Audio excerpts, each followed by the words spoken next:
Hi, everyone. Welcome to Myth-Busting Mondays. Hello, I'm Orna Walters, And I'm Matthew Walters. and every Monday we bust a myth about love. And today we are tackling the ever so common thinking of falling in love. Like you Yeah. slipped in a banana peel and you landed on some random person. Exactly. Exactly. Like it's something completely out of control, almost like an accident, right? I love the whole story of, meeting cute at Starbucks or the grocery store and bing, there it was, the love of your life. Bing! Bing. Wow. Bing! And you lived happily ever after. Yeah, you know what happens if the bing really quickly turns into a bong.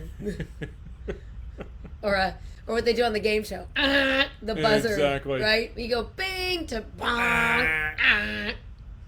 All right, so what's really going on with this whole idea of falling in love? Well, one of the things we dislike about the idea of falling in love, like it just happens, is you could fall out of love. Like it just happens. Like none of it's under your control. It all is subject to this mysterious feeling that you're either seeking to feel with another person. Boy, if I just felt that feeling all the time with this person, I would know that I loved them.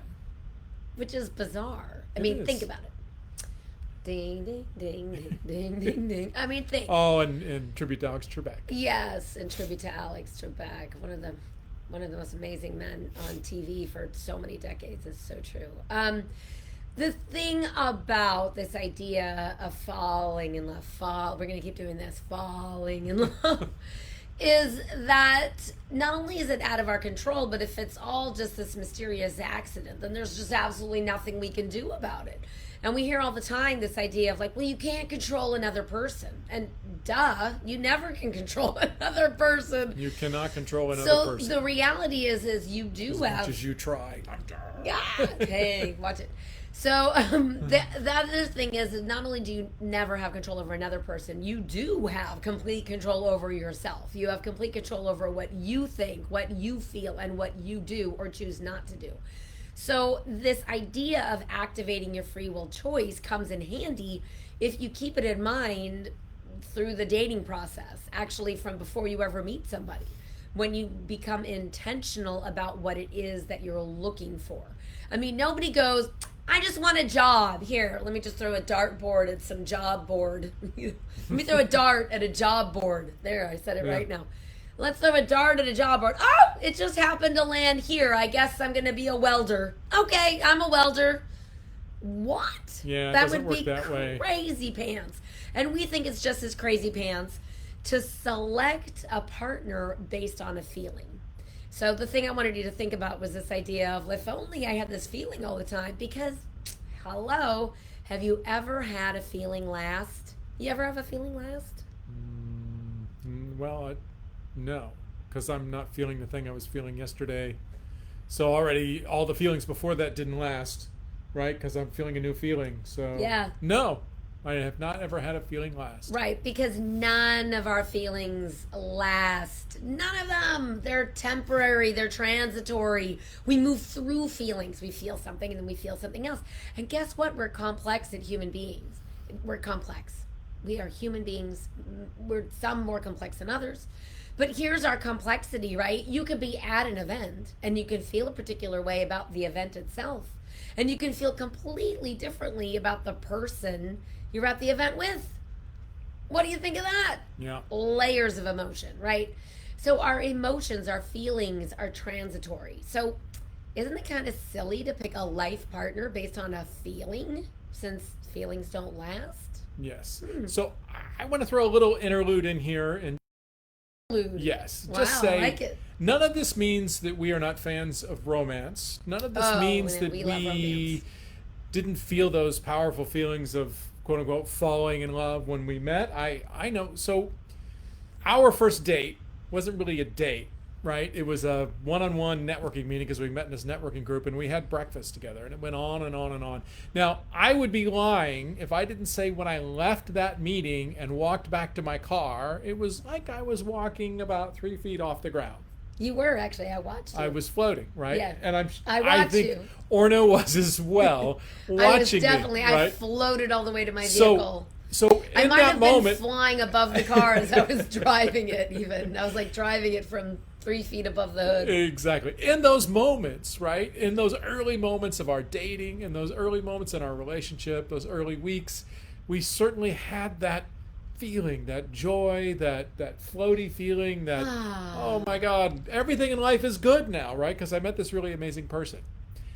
And throughout those early weeks as we were going together, things happened, right? We had a little disagreement around Thanksgiving, around food. We had another big this um, thing that a friend of ours wanted to get involved with. I don't want to go into the details, right? And we had these like disagreements. And what we discovered in those disagreements is we could sit down and we could talk about these things and we could hash it out. And, it wasn't always pretty, but we knew we were able to find our ways back to each other.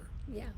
So, also through that time period, we were also discovering who this other person was. And I was discovering what Orna valued, and Orna was discovering what I valued. And what we were discovering was we valued a lot of the same things. We had a lot of the same outlook about our lives, about the world. We had the same sort of beliefs about the kind of work we wanted to do in the world and who we wanted to be in the world. We've discovered so many other things that helped glue us together besides just the feeling. Yeah, I mean, feelings again are momentary. And when I think about those early days of our dating, I certainly can reflect upon them with so much joy.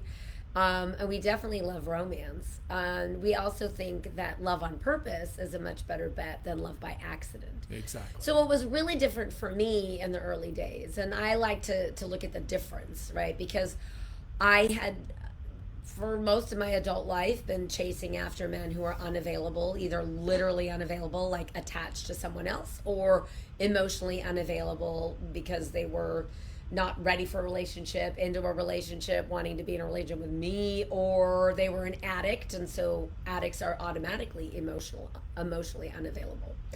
And so when I think about the early days of dating Matthew, I think of how differently I felt. Because even though I was excited in getting to know this new person, I felt super grounded and relaxed and curious, and it was just a whole lot of fun. And when I think about those early days, I like to think about where we are now, because that feeling, right, that you're all looking for, this sensation of falling in love, because I have no other way to say it so you'd understand me.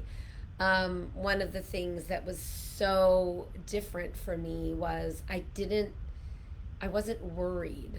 I didn't have any anxiety or angst or like obsessive compulsive thinking about Matthew. Like I could go to work and I could work.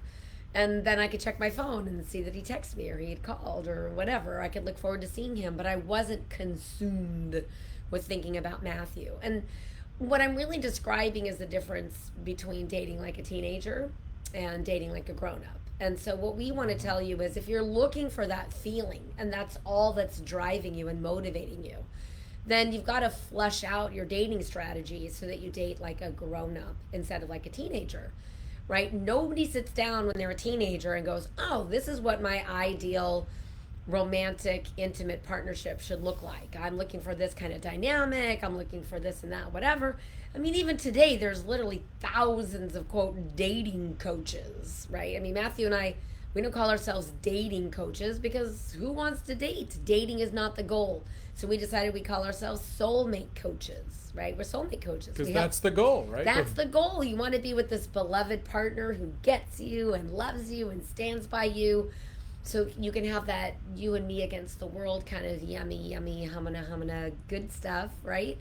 And that you can find your way through the rough patches. Because just like you're having rough patches as a single person now, you will also have challenges and rough patches when you're coupled up. And if you think that that romance stage of relationship is just going to last forever, you're living in a fantasy. So this falling in love sensation is something that we're all looking for. And what you might miss out is that we are attracted to what is familiar. Yep. So when you stop dating like a teenager, you understand yourself, right? This is what all the sages say. All the sages say, know thyself. So when you know yourself, then you can create love on purpose because you know what it is you're looking for, not in the specifics of how tall this person is or what color their hair might be or what kind of car they might drive. Those things are frivolous. And quite frankly, your heart doesn't give a shit how much money somebody has in the bank or how much they earn annually, right? Your heart really doesn't care.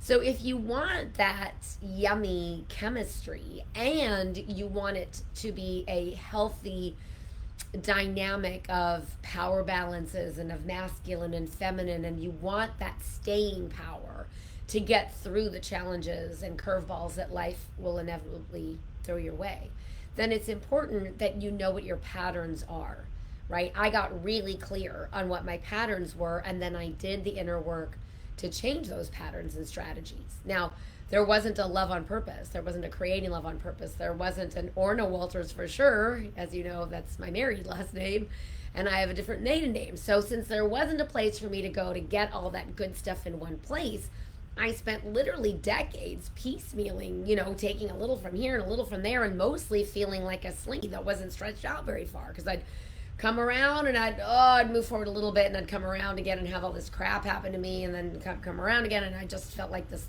slinky thing. And eventually, because I'm a tenacious person, I found my way through. And I always like to say this, my boyfriends before Matthew, there's a few that I think of right before Matthew, those few boyfriends before Matthew and the few years before me dating Matthew and falling in love with Matthew and getting married to Matthew, those men are good men, right? They just weren't my man for one reason or another. And I think a lot of times we get confused when we're dating and we think, well, this is a good man, I better hold on to him like he's some kind of unicorn or something, because there's a lot of good men. I'm going to segue here. I'm sorry, Matthew, I know I'm talking a lot, but I think this is really important because I think sometimes women forget how deeply a man can love a woman. I'm currently taking a singing class. I'm taking an online singing class. It's a 30-day immersion with this vocal coach, and we're in peer groups, and we're picking songs that touch us emotionally. And so we have to explain why we've selected a certain song to sing. And I'm going through my peer group and I'm listening to man after man after man sing to his wife a beautiful love song and explain and watching these men tear up to say, well, I picked this song because I love my wife so much. And it's like intoxicating. I always think it's so intoxicating to watch a man in love. And I remember this with my friends. My friend Gilles Chiasson grew up he grew up in Michigan, but he was living in New York and I was living in LA. And I remember he had this girlfriend and he was just gushing about her. I went to see him in a play. He was in a touring company for a show. And I went inland because I'm here on the coast. I went inland to go see it. It was quite a bit. It was about an hour drive. And we met up afterwards. We stayed up till like 3 a.m. But one of the things we did just before midnight was run to this newsstand because he's like, oh, Jennifer's in this article and I got to pick up the newspaper.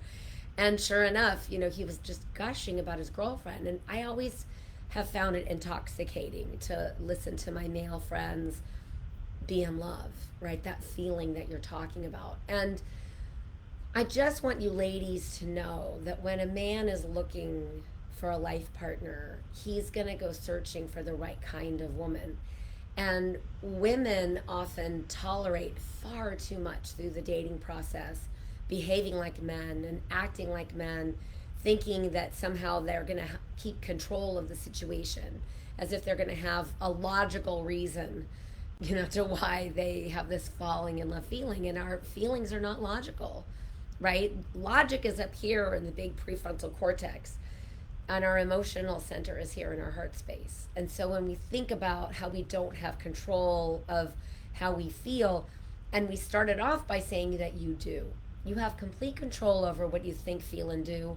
You wouldn't take a job unless you knew what they were going to pay you. You knew what your health care benefits were. You knew what all of your other benefits, your days off, all of this stuff that you negotiate in getting a really great career job, right? And what we do is we meet somebody and we don't vet them and we just take them on without knowing what the benefits package is, right? Or any of those things. And so what we're saying is that love by accident steers you wrong because you emotionally invest before you actually know who the person is. Exactly. And that's dating like a teenager. So what is love on purpose, right? What is dating on purpose? What is approaching love in a purposeful way? How does that look like? Well, certainly there are feelings. You feel those feelings, right? If you don't feel those feelings, it's probably not going to be that great of a relationship. I mean, everybody wants a certain amount of passion. Everybody wants a certain amount of that feeling.